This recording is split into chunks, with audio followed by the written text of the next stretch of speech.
começar chamando as nossas estrelas de hoje. Carlos Herculano Lopes e Flávio de Castro.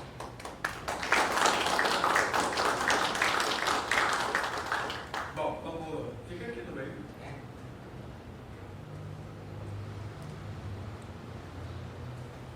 Bom, essa é mais uma sessão, né, do programa da Academia, que é o livro do mês, né? A cada mês é escolhido um livro que é indicado, circula na internet e isso inclui também uma conversa com o autor.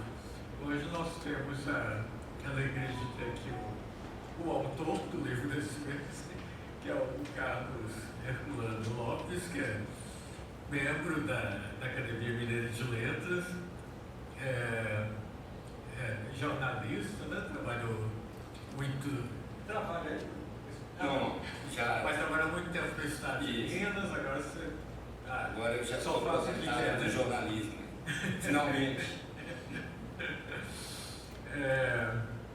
Escreve desde muito tempo, desde novo, né?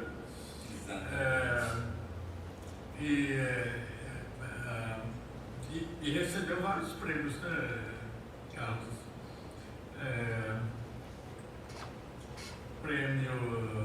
Tem uma lista de prêmios aqui, né? Prêmio Autorrevelação, né? Lá no começo, Prêmio Jabuti, Prêmio Quinta Bienalista de Literatura,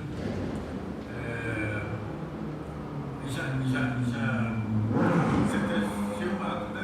O Vestido, né? O Vestido, Sombra de Julho, também Poltrona 27. Bom, então, é um autor prolífico, conhecido e festejado. Muito obrigado. O Carlos vai conversar com o professor Flávio de Castro, que é professor de literatura, né, do Instituto Terra Negra no curso de Colégio Determinante. É formado em letras, né, em literatura pelo Instituto de Estudos da Linguagem da Unicamp e também é autor, né? Tem 2 livros aqui, Desaparecida, de 2018, e Minério de Ferro, de 2021.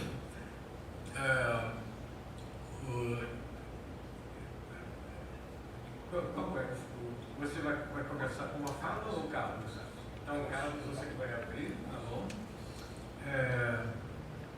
A palavra. Bom, boa noite, né?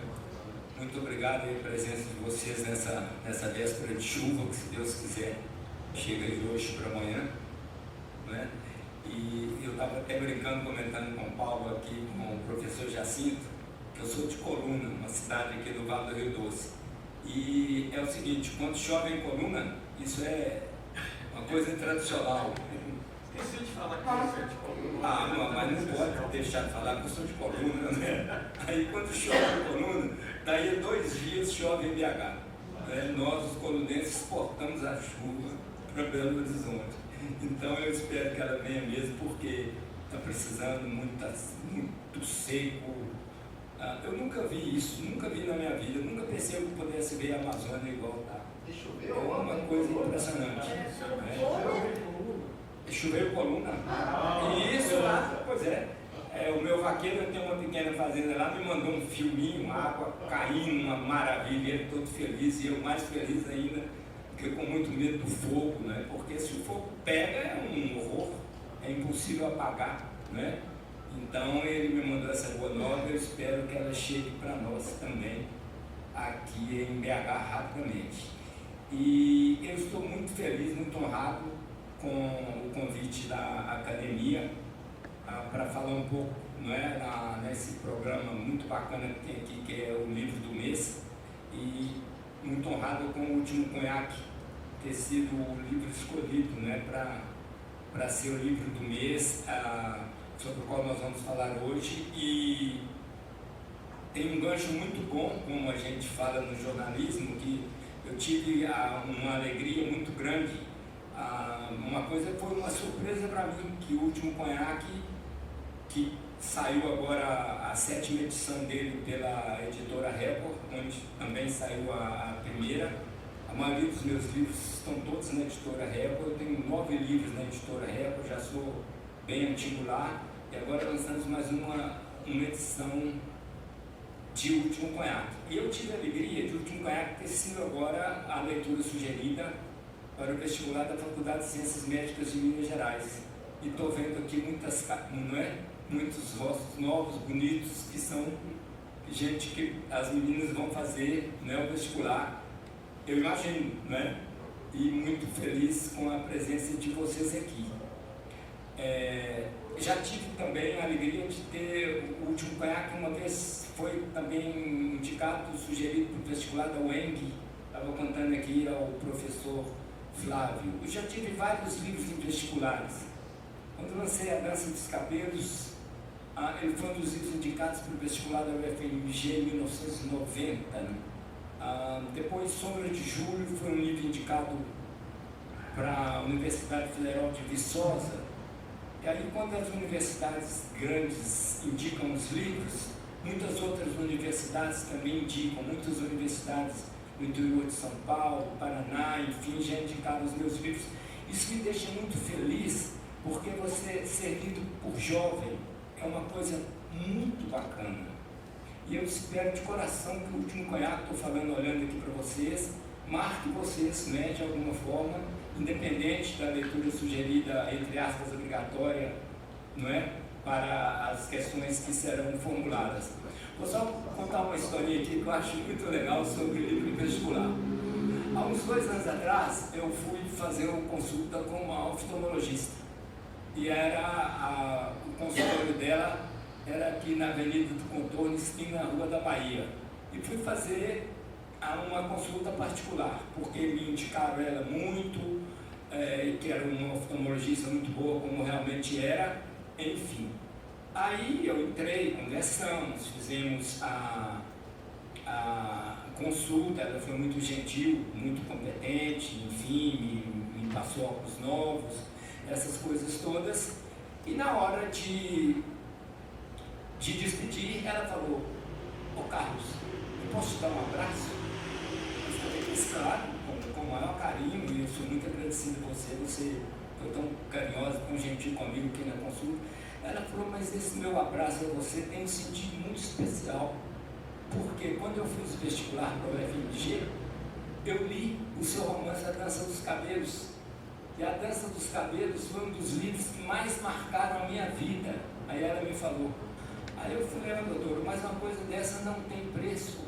Eu ouvi isso é uma coisa que não tem preço." Aí ela falou: "Olha, e tem mais uma coisa, eu não vou te cobrar a consulta." "Eu não vou te cobrar a consulta. Eu estou tão feliz e tão emocionado de te conhecer que eu não vou cobrar a consulta." Mas você imagina que coisa fabulosa é essa, né? Tantos e tantos anos depois, um livro que foi lido por uma menina na época, ela devia ter seus 19, 20 anos no máximo, né? 18, que marcou. Então, assim, isso que a literatura nos traz, eu acho que é o maior prêmio que um escritor pode ter, é a gente ter uma resposta dessa de um leitor, não é? Então, quando eu tenho uma resposta assim, eu percebo, eu sinto, eu falo para mim mesmo que valeu a pena eu ter perdido, entre aspas, muito da minha juventude sozinho, frente ao computador. Primeiro, quando eu comecei a escrever na máquina de escrever, na velha Hamilton, na maioria dos meus livros eu escrevia na máquina de escrever. Eu mudei aqui para BH com 11 anos, fiz um curso de datilografia e logo meu tio me deu uma máquina de presente e nela eu escrevi os meus primeiros livros. O Último Conhaque foi o meu terceiro romance. Primeiro eu publiquei A Dança dos Cabelos, em 1987, um livro que eu tive muita dificuldade para conseguir editora, ninguém queria publicar o livro, enfim, essas coisas de autor iniciante. E hoje A Dança dos Cabelos é o meu livro mais estudado pela academia, tem muitas dissertações de mestrado, tese de doutorado, enfim, é um livro que ainda está em catálogo, também na editora Record, já tem, acho, 14 ou 15 edições, enfim. Eu tive dificuldade de publicar A Dança dos Cabelos. Depois eu escrevi um outro romance chamado Sombras de Julho, e com esse eu já não tive tanto problema, porque na época tinha um prêmio literário muito importante no Brasil, que era a Bienal Nestlé de Literatura, 1990. E aconteceu um fato muito curioso em relação a esse livro, e que eu vou contar aqui antes de entrar no último conhaque propriamente dito. Eu tinha sido jurado de um concurso de literatura, e eram muitos livros, eram mais de 300 livros. A gente ser jurado de concurso de literatura é uma insanidade. Eram mais de 300 livros, e eu tinha lido aquilo tudo, tinha lido aqueles livros todos, obviamente, né? Lê assim, você lê 20 páginas, 30, vê se vai, né? Claro que eu não li todos os livros de cabo a rabo, né? Ou seja, a gente já tem uma certa prática, você lê e vê se dá para continuar ou não. Enfim, e eu tinha lido muitos livros. Aí terminou esse concurso e veio o prêmio da Bienal Nestlé. Aí eu pensei uma coisa assim, eu já li tantos livros, eu estou por dentro do que está sendo escrito no Brasil. E os livros são os mesmos que entram em todos os concursos. Aí eu pensei, eu vou escrever um livro diferente de todos esses livros, olha que pretensão. Eu vou escrever um livro diferente de todos os livros que eu li aqui, para eu ganhar o prêmio da Bienal Nestlé. Porque eu estava desempregado, estava numa pindaíba danada, estava vendendo queijo, cachaça, estava até ganhando dinheiro com aquilo, mas era uma coisa inconstante. E eu tinha passado um período na Argentina, na Espanha, gastei o meu dinheirinho todo lá e voltei muito sem dinheiro mesmo. Aí comecei a trazer queijo, cachaça, vender, estava ganhando um bom dinheiro com aquilo, mas não era nada que assim, que ia me dar um futuro. Bem, aí eu parei com aquilo e comecei a escrever um livro e escrevi o Sombras de Julho. Escrevi o Sombras de Julho com uns 4, 5 meses. Vocês acreditam que eu ganhei o prêmio? Tem dia que eu nem acredito quando eu penso nisso. Isso foi em 1990. E o Sombra de Julho, ele me pôs de novo na praça, porque eu estava fora do jornalismo. E quando você fica fora, obviamente ninguém lembra de você, né? Aí o Sombra de Julho deu muita repercussão, porque era o maior prêmio da literatura brasileira na época.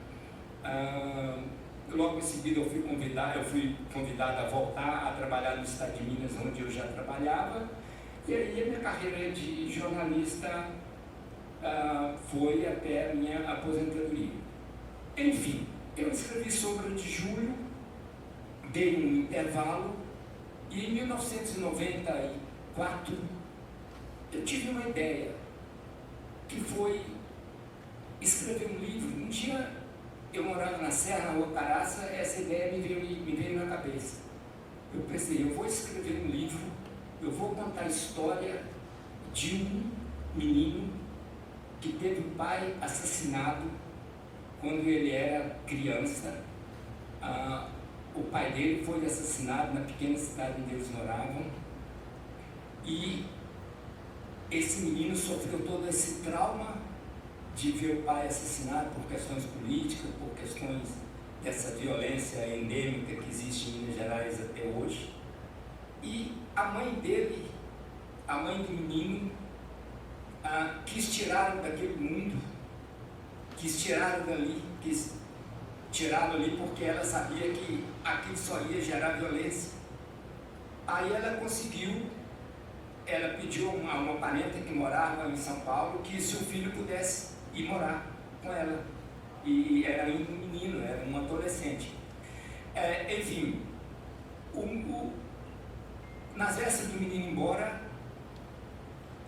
a mãe disse para ele: meu filho, você está indo, nunca mais volte aqui, nunca mais venha nessa cidade, nem que eu morra, eu te peço para você não vir aqui nunca mais. E o menino foi para São Paulo, lá ele cresceu. Isso tudo eu inventei, essa história, é incrível, porque os meus outros livros não, sempre foi baseado em uma coisa verdadeira, mas o Último Conhaque eu inventei. Enfim, o cara foi para São Paulo, e lá ele fez a vida, era bancário, enfim. Aí, muitos anos depois, a mãe dele morre. E ele é tomado por um problema de consciência imenso, porque ele nunca mais realmente tinha voltado na Terra. E ele resolve voltar para a cidade dele para assistir ao enterro da mãe.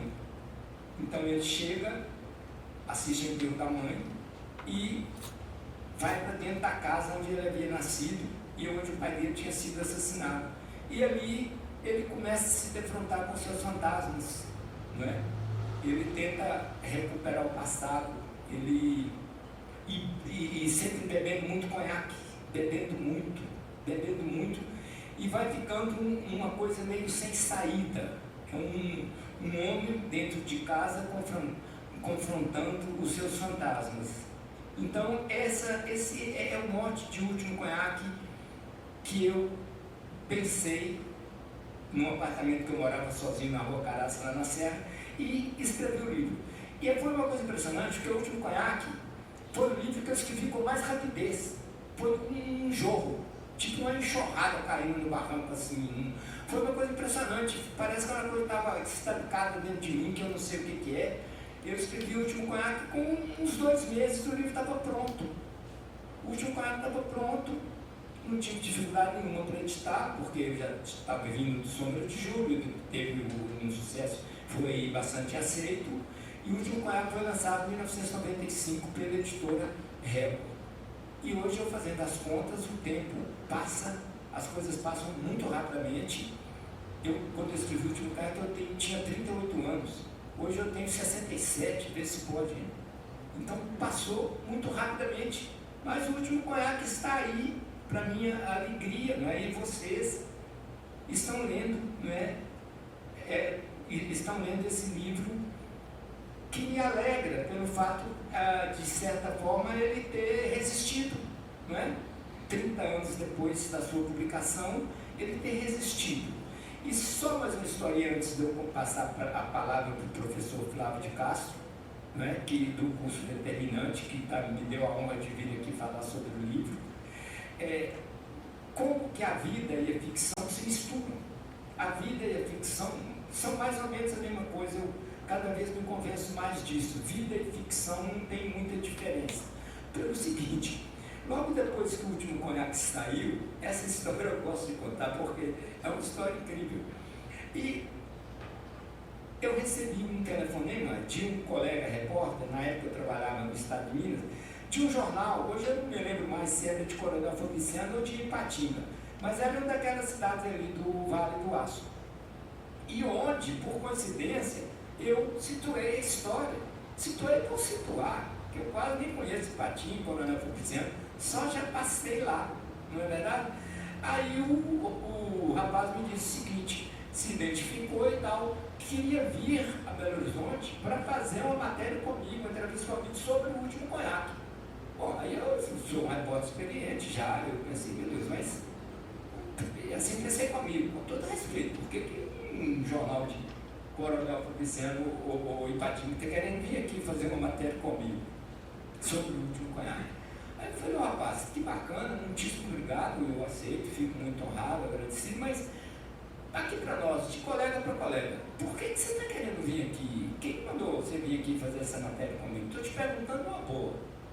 Ele falou, não, foi meu editor, porque tem muita gente lendo esse livro aqui. Eu falei, mas por quê? É porque esse crime aconteceu, foi aqui. Eu falei, o crime aconteceu por aí? Ele falou, ué, essa história aconteceu, foi aqui. Eu falei, não, meu amigo, e por incrível que pareça, eu criei um personagem que tem o sobrenome Lasmar. Lasmar é um sobrenome árabe, que eu acho bonito. Eu tinha um amigo, eu tinha esse sobrenome Lasmar, aí, na hora de criar o personagem, Eu pus o sobrenome, aleatoriamente, de Lasmar. E ele falou, não, e esse crime aconteceu aqui também, é uma família de árabe. Eu falei, não, amigo, isso nunca aconteceu. Eu vou te falar do fundo do meu coração, sem nenhuma mentira, essa história eu inventei. Ele falou, pô, cara, eu sou repórter também, cara.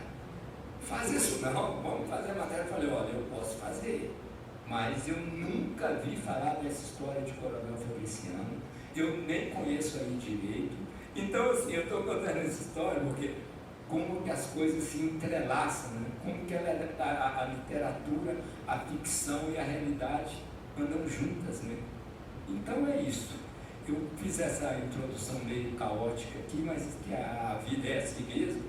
E eu passo a palavra aqui para o professor Flávio, que é a pessoa mais avisada para falar para nós sobre o livro. Boa noite. Eu sou o Flávio, sou professor de literatura e eu tenho dois interesses aqui, né? Um é o meu como pesquisador, como escritor.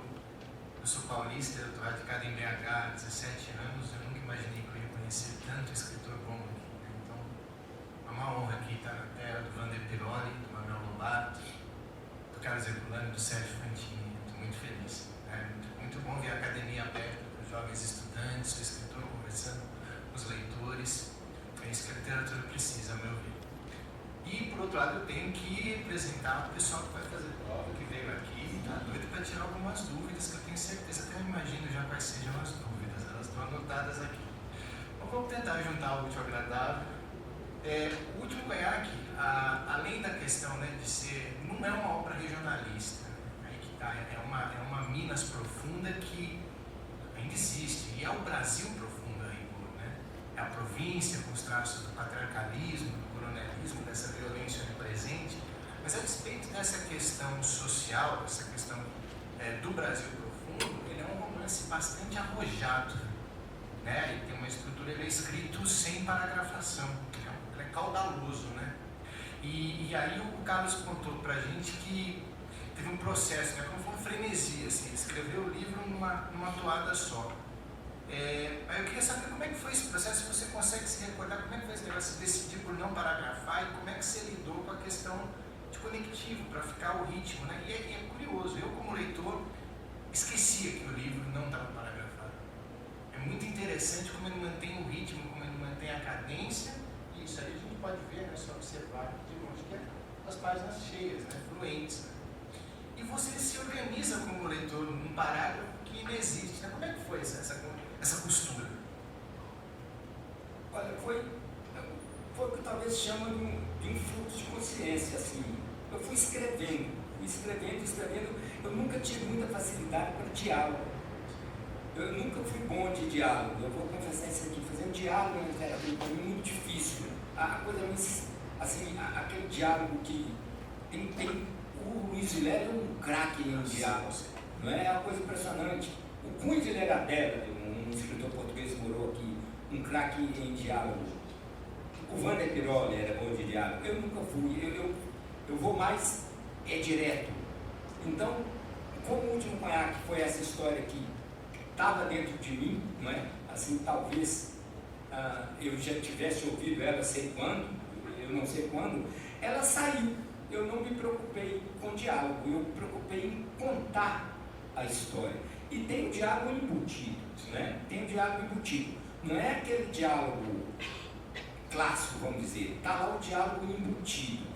Foi a forma que eu consegui, na época que eu escrevia, pelo que eu me lembro, já tem quase 30 anos, de contar essa história, mas sem perder o ritmo, né? Porque você não pode perder o ritmo de uma história. Isso aí, eu sempre me preocupei muito com isso. Muitos anos depois, quando eu escrevi O Vestido também, foi a mesma coisa, assim. Peguei o poema do Drummond e falei que eu vou contar uma história, mas eu não posso perder o ritmo. Então eu acho que, de certa forma, eu consegui isso no Último Conhaque. Eu também quero contar uma história. Há um mês, eu convidei o Carlos, eu conheço o Carlos há um mês, né? Para a gente gravar um podcast voltado para o vestibular. E ele me deu um motivo muito legal para recusar. Ele declinou isso com muita elegância, com um motivo muito bacana. Ele falou que, ao falar do livro, ele pode roubar do leitor uma experiência única de leitura, uma possibilidade múltipla de interpretação, né, de leitura. Isso é muito legal, essa generosidade, né, do autor com o texto. Porém, no entanto, contudo, essa obra vai cair no vestibular e ela vai ser enquadrada a partir de possíveis questões aí, né, que teriam, digamos assim, uma grade de correção, né. E uma coisa que chama a atenção é que o último conhaque no final é aberto. Como professor de ensino médio, de pré-vestibular, eu vejo que alguns leitores jovens, né, até por uma questão muito do mundo audiovisual, que tudo vem pronto, há uma certa resistência ao final aberto. Né? Por exemplo, é como se Dom Casmurro se resumisse a saber só de um suposto adultério, é muito mais do que isso. Né? E o último conhaque, ele tem um grande finale que ao mesmo tempo é uma suspensão do clímax, porque assim como a crônica de uma morte anunciada do Gabriel Garcia Marques, você já tem um spoiler, você sabe que vai acabar uma hora, você sabe que vai chegar no último conhaque.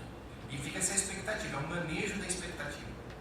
Consegue manter suspenso, né? E a gente, enquanto lê, pensa em várias formas possíveis de fim, né? Até que no final trágico ele passa pelas cartas, né? Pelas cartas da mãe, pela arma do pai que chega até ele, né? Essa arma do pai me lembrou Dostoiévski, né? O crime e castigo, até o motivo subjetivo que leva ao crime, né? Tem tudo, só que, desculpa se alguém não leu, tem que revelar o crime do personagem consigo mesmo, né? E essas cartas, cara, você acha que vale a pena falar? Eu não sei se o vestibular vai perguntar de forma alguma o que havia nessas cartas, mas dá a entender que tem alguma coisa sobre o passado da mãe, ou é melhor deixar assim? O que você... O problema de livro vestibular é o seguinte, eu como autor, hoje, eu já tive muitos livros indicados em vestibular, como eu contei aqui, eu tenho essa experiência. É uma coisa muito difícil para o autor, porque na realidade, hoje, eu não sou mais autor, eu sou um leitor do meu livro, mas não deixo de ser o autor, não é verdade? Então, qualquer coisa que eu afirmo aqui sobre a minha obra, como diz nos filmes americanos, depois pode depor contra mim no tribunal. Não é verdade? Assim, porque eu hoje sou um leitor, mas eu não vou elaborar as questões. Quem vai elaborar as questões são os professores, não é verdade? Então, eu não posso afirmar nada que é isso ou que é aquilo, porque eu também sou um leitor e a obra é assim mesma. A obra, ela é uma obra em aberto. Eu tenho pensado muito, a gente envelhecer também tem suas vantagens. Eu tenho pensado muito o seguinte, o livro, eu hoje vejo os meus livros, é o seguinte, o livro é igual uma pessoa com quem você teve uma intimidade muito grande, com quem você morou, com quem você transou, com quem você viajou, com quem você dividiu uma cama, dividiu um banheiro, com quem, enfim, com uma pessoa que você amou, ou teve um caso que foi íntimo, enfim. Aí esse relacionamento acaba. Esse relacionamento acaba, né? Com aquela mulher que você teve tanta intimidade com ela, ou com aquele homem, enfim, acaba aquilo. Aí você se separa.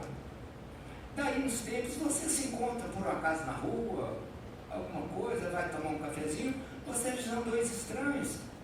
Aí você olha para aquela pessoa, fala assim, meu Deus, será que com essa pessoa que eu tive tanta intimidade? Não é verdade? Então assim, eu não sei se isso é muita viagem da minha cabeça, mas eu tenho pensado no livro hoje dessa forma, porque eu leio meus livros hoje como um leitor. Eu não leio meu livro como autor mais, não é? Então eu acho que o bacana da literatura é isso, é você passar a ser o autor da sua obra e com carinho, e que é igual essa pessoa com quem você já teve muita intimidade, você volta a encontrar com ela, e tomara que seja um encontro carinhoso, mesmo que não tenha mais nada, né? Assim, então o livro é assim. Há pouco tempo eu revi A Dança dos Cabelos, que foi o livro que eu escrevi, conta a história de 3 mulheres, eu escrevi quando eu tinha 23 anos. Hoje eu tenho 67. Então, eu reli e falei, eu escrevi isso aqui, não é? mas já faz muito tempo. Então, isso acontece com a literatura. Por isso, Flávio, eu não estou fugindo da raia. Então, assim, é por isso que eu não posso afirmar nada da minha história. Que é uma história aberta. Eu quero que o leitor participe comigo, não é? Fazer essa pergunta também, né, do final em aberto, eu acho que é roubar o que ele tem. Porque a vida também é em aberto, né? A vida também é aberta. Eu não gostei de fechar uma história, porque a história a vida é em aberto, não é? E agora é para o leitor, né? Ele que se vira com exatamente. essas possibilidades. O leitor precisa participar com a gente da obra, né? E a literatura, ela é feita para entreter, para o entretenimento, mas ela é feita para incomodar também, né? Fazer a pessoa pensar, não é verdade?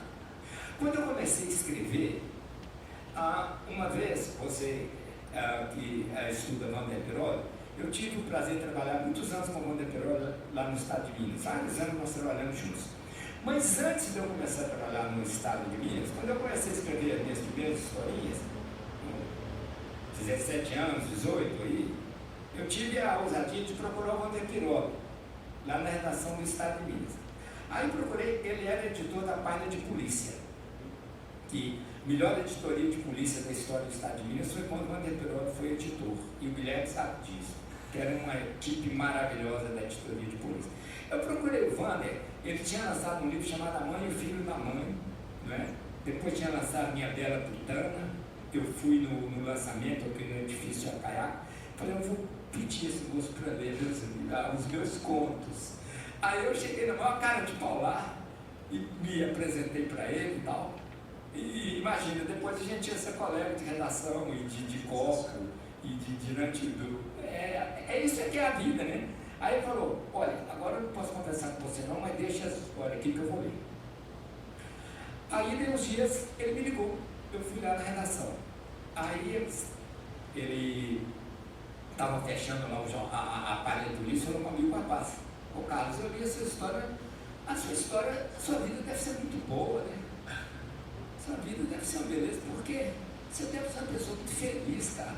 Eu pensei, meu Deus, que felicidade, morando em República, trabalhando aqui adobeiro, pagando escola, com meus problemas, meus dilemas. Aí ele falou, não, mas eu estou vendo aqui, sua literatura ela é muito boa, cara, está tudo bem, mas sua literatura só tem flores, sua literatura só tem coisa boa, cara. Eu estou te falando isso porque a função do escritor não é só mostrar a beleza. A função do escritor é mostrar a vida como ela é. Olha aqui, eu sou editor de página de polícia. Eu só convivo aqui no dia a dia só com tragédia. Às vezes, cara, você está andando pelo jardim, ele nunca esquecia essa imagem. Você não pode sair colhendo todas as flores, às vezes você tem que pisar em alguma dessas flores para seguir adiante e para sobreviver. Essa imagem que o Wander me falou ficou, de certa forma, que me deu uma guinada na minha literatura. Eu deixei aqueles pontinhos floridos e foi quando eu escrevi o meu primeiro livro de contos, O Sol nas Paredes, que já...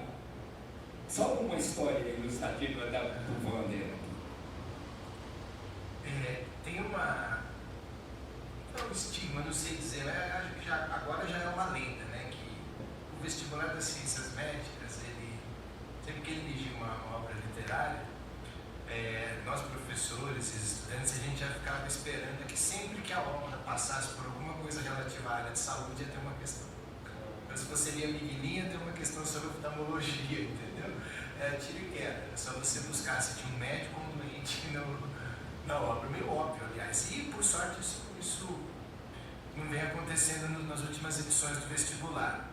Mas, assim, para tentar precaver o pessoal que está estudando aí para fazer o vestibular, a gente pensar a questão de saúde dentro da obra, né? Para a gente ver aí que você tem um alcoolismo que é violento, né? Que é no último estágio, para piorar, o sujeito, o personagem, ainda se alimenta com salsicha enlatada, né? É impressionante, é uma fórmula, né?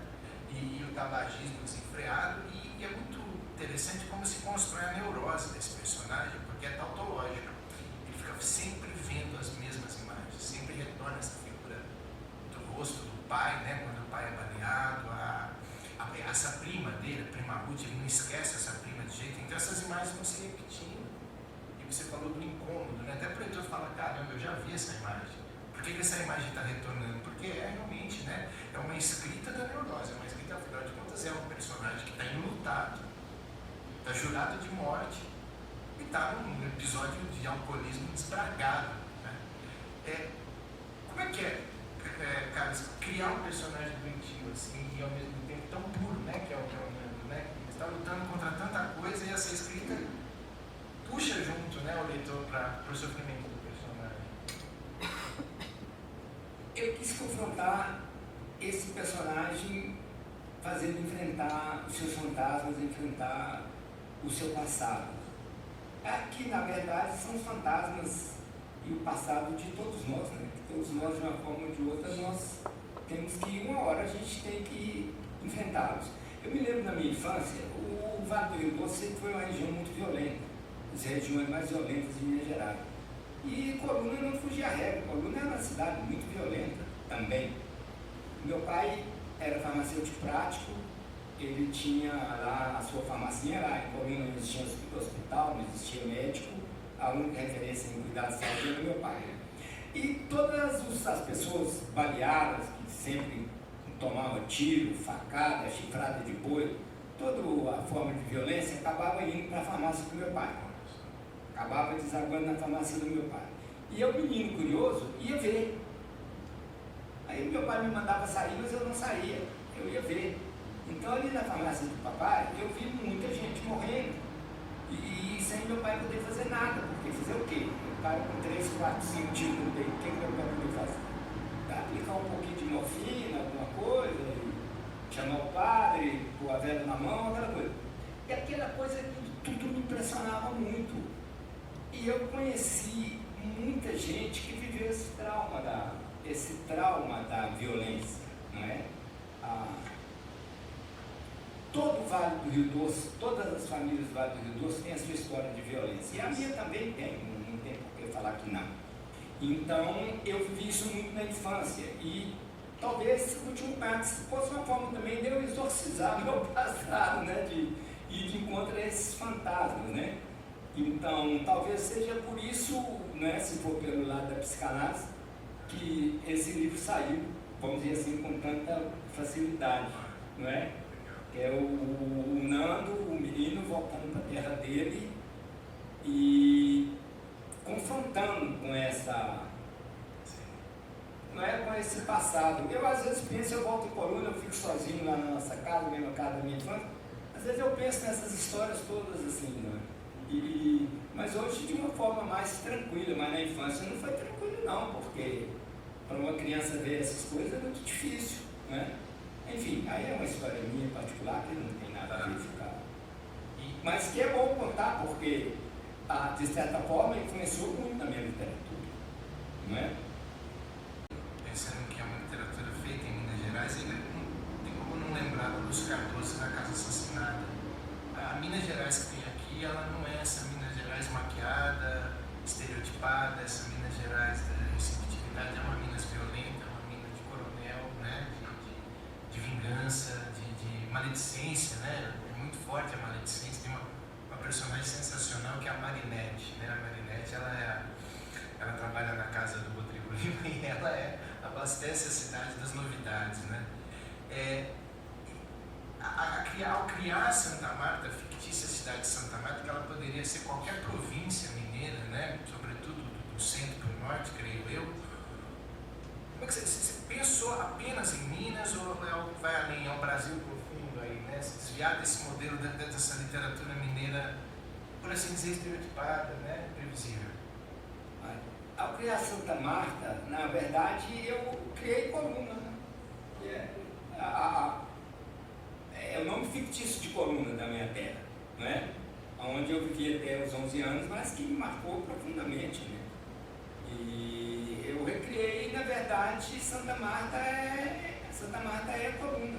Eu só não quis colocar Coluna no nome porque eu achei na época que não ia ficar bacana, não por deixar de colocar Coluna, não ia ter problema nenhum, mas ia ficar real demais, às vezes não ia agradar o leitor. Foi mais isso, mas é um mundo que, de certa forma, eu conheço por dentro, né? Que eu conheço na entranha, que é o mundo do Vale do Rio Doce, né? Porque a fase que mais marca a vida da gente é a infância, né? A infância é a que te marca, depois é o troco, a infância é a adolescência, depois é você administrar isso, né? Pela vida fora você administrar isso. Então, assim, a Santa Marta nada mais é do que as pequenas cidadezinhas do Vale do Rio Doce, Coluna, São João Evangelista, São José de Jacuí, São Sebastião do Maranhão, aquelas cidadezinhas que praticamente as pessoas não conhecem, mas que é um universo único dentro do Estado, dentro do Brasil, que os seres humanos ali vivem todas as formas igual todo mundo vive, não é? Então, a minha Santa Marta é a minha coluna, né? Aquela cidade do Faulkner, que eu não sei falar o nome, como que é, já sei. E do Faulkner, é um nome difícil que ele recriou também, Equinocatal, alguma coisa por aí, não é? É a minha Macondo, não é verdade? É a minha Macondo. Às vezes eu chego em Coluna hoje, eu chego na varanda da nossa casa e olho para a cidade. Da minha infância não existe mais nada, só a igreja. O resto acabou tudo, só nas memórias e nas lembranças, né? Daí vem a literatura, para tentar recriar esse mundo que o Lúcio Cardoso fez maravilhosamente bem, né? O grande mestre Lúcio Cardoso. Enfim, eu acho que é isso, não é? Considerando o livro está fazendo 30 anos, né? Vai fazer 30 anos ano que vem, é muito legal ter um vestibular, né? É muito bacana ver ele com novos leitores, né? Aqui a gente vê aí várias gerações de leitores, né? E é um livro que como é que o Antônio Cândido fala, né? Que poucos livros brasileiros resistem a uma segunda leitura, né? Mas que bom que o livro está firme, que a comissão do vestibular foi muito feliz em escolher esse livro, porque eu quero te falar assim, em nome dos estudantes com quem eu trabalho, que ainda que eles tenham, né, um certo frio na barriga com um final em aberto, todos leram com muito prazer, todos leram com muita voracidade, sabe? Isso é muito legal. Que coisa boa, fico feliz demais. Né? Tomara que daqui a uns anos, quando eu for fazer uma consulta com vocês, aconteça a mesma coisa. Pode cobrar consulta, mas me dá um abraço e falou, Carlos, eu li seu livro, o último conhaque, e eu já velhinho lá com meus 80, e se eu chegar lá, eu li seu livro, o último conhaque, eu estava fazendo vestibular, não é? Gente, acho que tá bom, não é? Vocês querem me fazer alguma pergunta? Aí, ó, aí eu falei, ó, choveu em Coluna, chove aqui. Choveu em Coluna e chegou depressa, oh, que coisa, mas lá choveu foi antes de ontem. Olha, mas que bom que a nossa conversa aqui trouxe a chuva, né? E a chuva é que renova, a chuva é uma maravilha. Agora os pastos vão brotar, vai ficar tudo bonito. Coisa que eu, mais felicidade que me dá quando eu chego na minha terrinha lá, o pasto está verde, está bonito, o gado fica satisfeito, come bastante e renova os passarinhos, né? Que coisa boa, gente. Olha, muitíssimo obrigado a vocês, né? Gente, desculpa eu aqui passando o carro na frente do bolo. Mas eu quero que então. Sim, já sei. E o futuro? Você está escrevendo o quê? Olha, eu escrevi um livro, né? Vou contar aqui em primeira mão. Nem sei se eu devia contar, mas eu vou contar porque o livro já está pronto, né? Não sei quando ainda ele vai sair publicado. Eu vivi um processo de perda de minha mãe e duas irmãs num espaço de curto muito tempo. E uma das minhas irmãs, eu segui muito de perto a morte dela. O início da doença, que foi um câncer de pulmão, a fase terrível no hospital, que foi o auge da pandemia, um negócio brutal, e o período que eu e as minhas irmãs estivemos do lado dela, primeiro no Life Center, depois nas questões de quimioterapia, enfim, depois até o falecimento no Hospital Felício Roxo. Eu tentei recriar essa história, assim, É uma coisa completamente diferente de tudo que eu já escrevi na minha vida. Assim. Eu não sei o que vai dar, nem sei se vai ser publicado agora. Eu espero que sim. É um livro num tom confessional, eu conto a história, mas também memórias inventadas. A minha irmã seria o filho condutor, a agonia da minha irmã, que foi, graças a Deus, foi breve. Diagnosticou o câncer do pulmão, com pouco tempo ela morreu. E ela era uma mulher jovem, bonita, elegante, e gostava muito da vida. Neta Pinot escreveu uma carta linda, linda carta, quando a minha irmã morreu. É meio difícil achar aqui, eu queria muito ler essa carta para vocês, mas está aqui. Então, eu contei essa história, mas seria o fio da meada, porque são histórias dentro da história. Eu conto muitas histórias, muitas memórias inventadas. Aí eu estou criando coragem ainda para, deixando o livro dar uma adormecida, talvez eu mude nomes, não é? Para não ficar real demais, assim.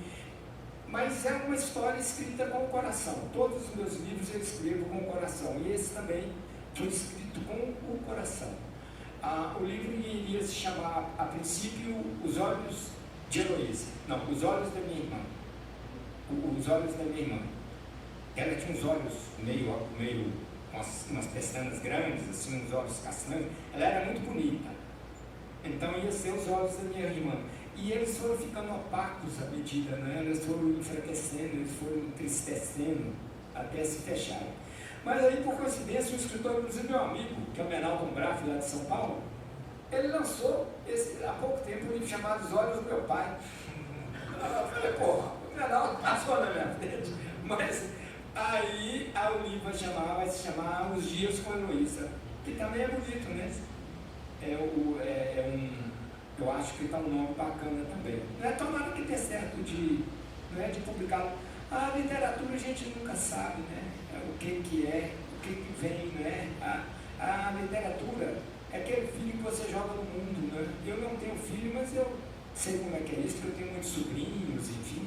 Aquele filho que você joga no mundo. Assim é o livro e assim são os filhos. Carlos, você se sente pertencendo a uma geração literária, a uma geração de escritores brasileiros? Eu, por exemplo, te vejo muito próximo do Antônio Torres, quando ele escreve o romance inaugural dele. Sim, que é o Essa Terra. Essa Terra, que se parece até em alguns momentos com o Último Conhaque, né? Um livro maravilhoso. A história do retorno do filho a cá, exatamente. É claro que é outra história, mas enfim, é como se você dialogasse de alguma forma com esse universo que ele propôs ali. Outros também da sua geração? É uma pergunta. Sim. Inácio de Loyola Brandão, enfim, seu contemporâneo, mas não propriamente da sua geração, Roberto Drummond, Oswaldo França Júnior. Você se filia a alguma geração? Você se sente pertencente a alguma geração? Se você tem esse sentimento, qual foi o sonho dessa geração literária? O que ela fez? Essa pergunta é muito interessante pelo seguinte, porque a minha geração não é a minha geração literária não é a geração de Oswaldo França Júnior, de Wander Piroli, de Neta Pinot, de Inácio Brandão, de Roberto Drummond, de Manuel Lobato. Esses homens, essas escritoras, esses escritores, eles todos são mais velhos do que eu, entre 18 e 20 anos. Mas como eu comecei a trabalhar no jornalismo muito novo, foi com eles que eu tive contato. Foi com essa geração que eu tive contato.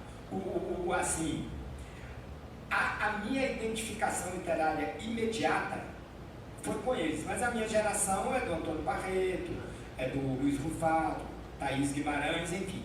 Mas as minhas referências literárias foram esses autores. Aqui, Wander Piroli, Antônio Torres, a quem eu fui apresentar quando eu tinha 18 anos, se tornou um grande querido amigo meu. Nélida Pinon, que eu tenho uma correspondência maravilhosa com a Nélida Pinon, eu tenho inclusive vontade de publicar. O Wander Piroli, foi meu colega de redação há tantos anos, Oswaldo França Júnior do Cerro, meu amigo querido, pelo fato das minhas irmãs estudarem internas lá no Cerro, eu tive essa conexão com o Cerro. Então, assim, eu me identifico mais literariamente com essa geração, e que eu li e que me ajudaram muito. Esses autores todos me ajudaram muito quando eu comecei, assim, quando eu estava começando. Sérgio Santana, lançando os meus primeiros livros, o Inácio Lola Brandão, foram muito generosos comigo. E que tem em comum a presença da imprensa, né? Muitos deles eram escritores e jornalistas. E jornalistas, exatamente. Lola Brandão, certo ponto de vista sobre o Roberto Drummond, que foi meu colega também no Estado de Minas durante tantos anos, né? O Inácio Lola Brandão, sempre ligado também ao jornalismo. Antônio Torres não era jornalista, mas era publicitário, sempre também na área, né? E eu lembro que Essa Terra foi um livro que me marcou demais, né? E o Torres é uma pessoa querida. Esses homens todos hoje estão com seus 85 anos, 86, eu tenho 67, eles estão nessa idade aí já. Essa turma toda, que foi o pessoal com quem... Eu viajei muito com esses autores, viajei muito com o Fernando Sabino, que é da geração ainda mais para frente. Tinha um programa chamado Minas Além das Gerais, que ele era o Marcelo Andrade, secretário de Cultura de Viçosa. Era um programa muito bacana. Então foi quando eu conheci Fernando Sabino. Nós viajamos para muitas cidades juntos. E ele também, ele me ajudou muito. Eu escrevi O Vestido, que é o romance que eu escrevi baseado no poema do Carlos Drummond de Andrade, que hoje é um dos livros meus, graças a Deus, mais celebrados. Eu devo ao Fernando Sabino. A gente estava num restaurante lá em São Paulo, quando o Paulo Thiago, o cineasta, estava o Paulo aqui, Fernando Sabino, eu aqui, Fernando Sabino aqui. Aí o Paulo Thiago falou, vou contar rapidamente, porque senão eu fico conversando demais. Aí o Paulo Thiago falou, Herculano, eu vim aqui hoje, nós íamos fazer uma palestra na Biblioteca Mário de Andrade, Roberto Drummond, Fernando Sabino e eu. Eu vim aqui porque eu queria te conhecer, porque eu li Sombra de Julho e gostei muito. E eu sonho filmar um poema do Carlos Drummond de Andrade, Caso do Vestido. E eu queria te pedir para você escrever o argumento, queria te convidar para você escrever o argumento. Eu nem sabia o que era argumento. Aí ele falou, não, cara, argumento é o seguinte, você vai pegar o livro, o poema, vai ler, vai inventar uma história, para eu filmar, porque não dá para filmar só o poema. Aí, na hora, a minha reação foi o seguinte, eu falei, rapaz, você está ficando maluco, Paulo? Com todo respeito, você acha que eu tenho coragem de... E o Fernando Sabino do lado do americano, já tinha uns 2 ou 3 juízes já, chamando o juiz. Aí, Paulo, eu agradeço muito o convite, muito pior, mas quem sou eu para mexer no texto de Carlos Drummond de Andrade? De jeito nenhum, infelizmente, Paulo, eu não posso aceitar. Aí o Fernando Sabino olhou para mim, olhou, deu uma bibiricatinha no uísque, pôs a mão no meu ombro e falou assim, pode aceitar assim, Herculano, ainda mais você vai ganhar um dinheirinho. Aceita assim. Aí eu falei, Fernando, se você está falando isso, então eu vou pensar seriamente na possibilidade. Foi assim que surgiu esse livro meu, O Vestido, imagina, né? Se não fosse Fernando Sabino, eu não ia topar, eu não ia ter coragem, então, assim. Essas histórias. Viajei muito também com o Moacir Sclia, o escritor gaúcho, grande Moacir Sclia, médico, cara bacana. A última viagem que nós fizemos juntos foi em Corumbá, na divisa com a Bolívia. Nós fizemos um passeio naquelas chalanas, lá vai a chalana, bem longe, lá vai. Nós fizemos um passeio lindo na chalana. Pouco tempo depois ele morreu. O Moacir Sclia era um cara também muito bacana, muito bom. Então foi essa geração com a qual literariamente eu mais me identifiquei. Eu quero só pedir para você, conta para a gente aquela história quando você conheceu a Lígia Fagundes Telles e você pediu um conselho para ela. Então vamos para a gente encerrar, porque senão eu fico conversando demais aqui e aí vocês ficam cansados. Eu pergunto. Sim. Desculpa. Tá. Não, pode, fala aí. Então, o de Conhaque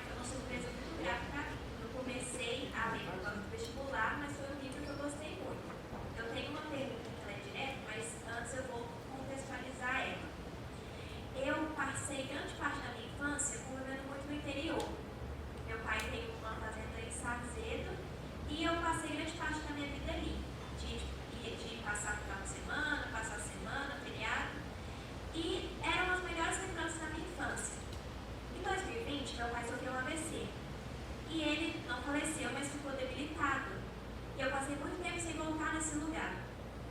Quando eu voltei lá, meu pai ainda estava vivo, mas quando eu voltei lá, alguns anos depois de ficar muito tempo sem ir, sem o meu pai, e ver memórias que eram tão boas para mim, ficarem tão angustiantes, quando eu li o livro, o narrador onisciente me fez sentir dentro daquela casa, uma casa escura, uma casa com cheiro de bebida, com cheiro de cigarro e encarando aquele homem sentado naquela poltrona.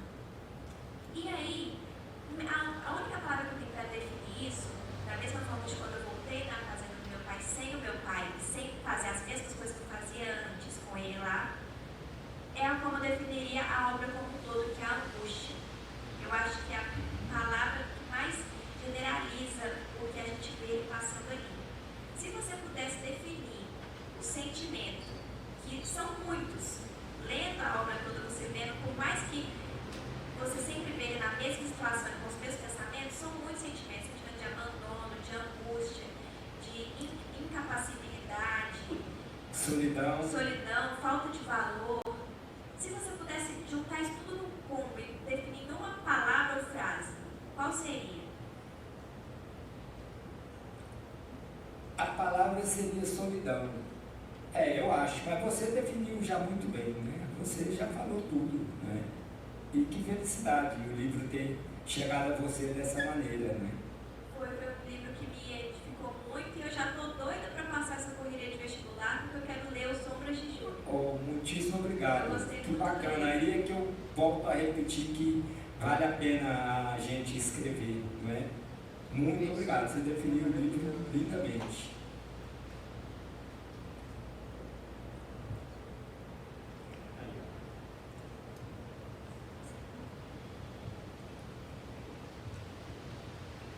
Esse é o segundo livro seu que eu leio. O primeiro livro foi O Vestido e foi para a escola também.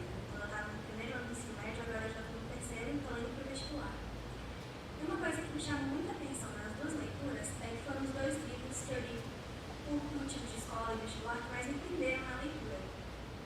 Porque eu acho que a questão psicológica que passa pelos dois foi uma coisa que me fez prender muito nos dois. Mas principalmente no último Conhaque, foi um livro que eu li muito rápido, eu li praticamente uma sentada, porque eu comecei a ler o livro e eu acho que eu comecei a entrar no que o personagem estava vivenciando. E eu nunca tinha chorado lendo um livro para a escola, foi o primeiro livro que me fez realmente ficar emocionada lendo. E eu fui conversar com a amiga, ela teve mais ou menos a mesma experiência. E eu tinha a sensação, quando eu li o livro, que o personagem não morreu no final do livro. Para mim, ele já tinha morrido muito antes. Eu senti que ele foi, aos poucos, em cada episódio de alcoolismo que ele tinha, cada vez se perdendo mais. Para mim, quando estava assim, na metade do livro mais pra frente, ele já não estava mais vivendo, ele só estava sobrevivendo. E eu tive a impressão que, aos poucos, ele foi cometendo suicídio, não foi um ato só no final. Foi uma coisa meio gradual ao longo do livro. E eu queria saber se foi só uma impressão minha ou se realmente era um intuito esse, porque para mim ele foi morrendo aos poucos, não foi só de uma vez. Mas é verdade, parece que ele foi construindo a morte, né? Ele foi construindo a morte, ele viu que estava numa coisa meio sem saída, né? Sim, que eu fiz essa interpretação, porque para mim parecia que realmente ele não estava mais vivo, já no final do livro. Parecia até que ele estava mais sonhando do que vivendo. E cada episódio que ele tinha, eu ia sentindo mais isso, entende? Isso mesmo, que lindo.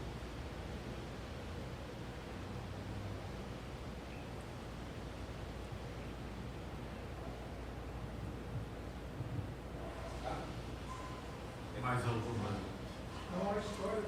intervenção? Bom, então para a gente encerrar, o Flávio me pediu que eu contasse a história com Lígia Fagundes Telles, né? Eu estou cheio das histórias com autores, porque eu trabalhei em jornal a vida inteira, eu devia contar essas histórias, não é verdade? Escrever, eu acho que seria bacana. Com a Lígia Fagundes Telles, a grande autora de As Meninas, né? A grande dama da literatura brasileira, era bonita, assim, né? Aristocrata, era quatrocentona de São Paulo, né? Dos Telles, né?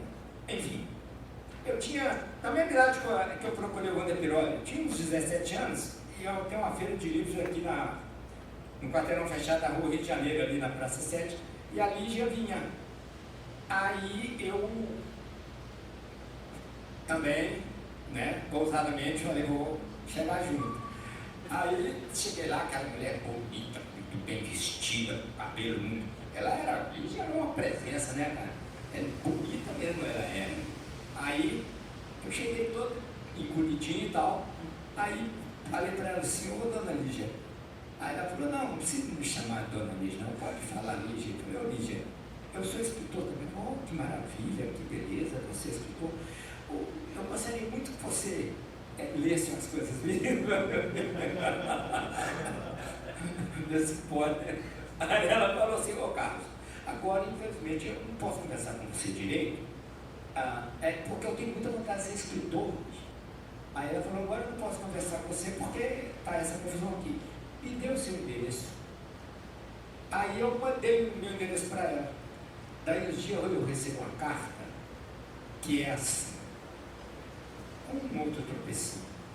Meu caro Carlos Herculano, São Paulo, tal.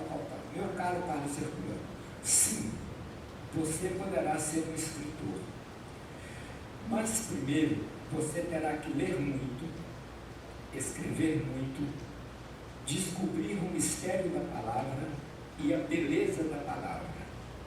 Gênio é paciência. Abre aspas. Trouxeste a chave? Perguntou o poeta em um poema. E essa chave, meu caro Carlos Herculano, você terá que encontrá-la na sua busca. Um abraço cordial, Lígia Fagundes Pérez. Passaram-se os anos, eu me encontrei com ela em mais 3 situações. Tem uma vez em Poços de Caldas, outra vez em São Paulo, outra vez em Piracicaba.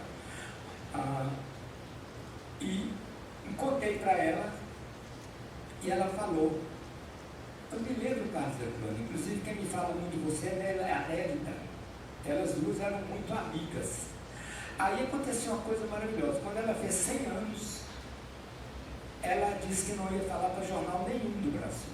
Como não falou. Essa é uma das glórias minhas de repórter. Aí o meu editor falou, Herculano, pô, quem sabe você consegue fazer uma matéria para nós com a Lígia, cara.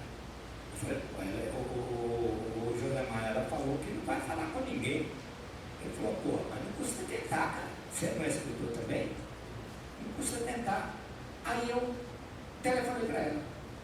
Nela me passou o telefone dela, eu telefonei para ela. Ela atendeu, aquela voz já frágil.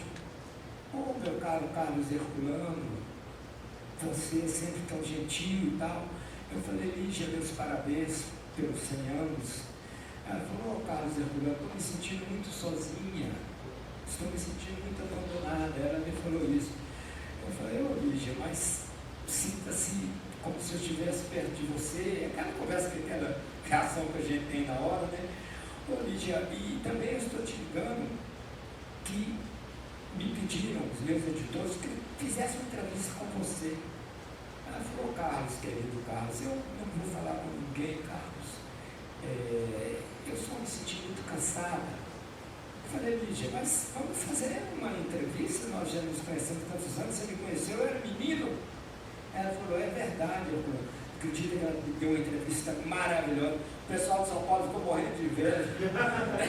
Ninguém acreditou, porque a Folha, o Estadão, ninguém fez, ela só falou para mim, a Lígia Fagundes, a Lígia. Então, tenho essa história com ela. Outra história também, quando eu ganhei a Bienal da Nestlé, fiquei conhecendo a Raquel de Queiroz. Eu tenho uma foto com a Raquel muito bonita. Aí conheci Raquel de Queiroz, e eu estou lá, dona Raquel para cá, dona Raquel para lá. Aí ela pegou na minha mão e falou assim, ô Carlos, vamos fazer o seguinte, pode me chamar de Raquel, porque eu sei que na hora que eu virar as costas aqui, você não vai falar dona Raquel mais. Então pode me chamar de Raquel. Aí foi muito bom. E aí a gente conviveu 3 dias no mesmo hotel, né? Aí conversamos e tal, uma pessoa muito bacana, muito educada. E assim vão vindo as lembranças da gente. A gente chega um momento da vida que a gente vai passando ali mesmo lembranças. Né? E aqui eu então vou encerrar, não é? Porque eu já conversei muito, senão fica enfadonho e fica cansativo. E eu agradeço demais a vocês, né? terem vindo aqui, né, terem me prestigiado. Isso é uma coisa que não tem preço. A cada dia mais eu valorizo isso, né? Vocês estarem aqui, saírem das suas casas, pegar o carro, ir de táxi e virem aqui para me ouvir, né? Como dizia Roberto Bom, para ouvir esse criador de quimeras, né? Me dá muita alegria, me dá muita felicidade. Deus ajude vocês e sejam muito felizes. Muito obrigado.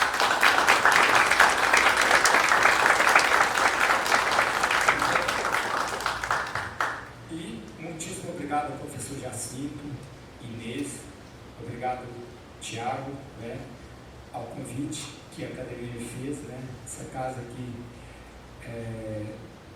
a qual eu tenho orgulho agora de pertencer, né, como acadêmico da... Eu ia falar poltrona 27, que é o nome do meu romance, da cadeira 27. Isso aí, gente. Obrigado.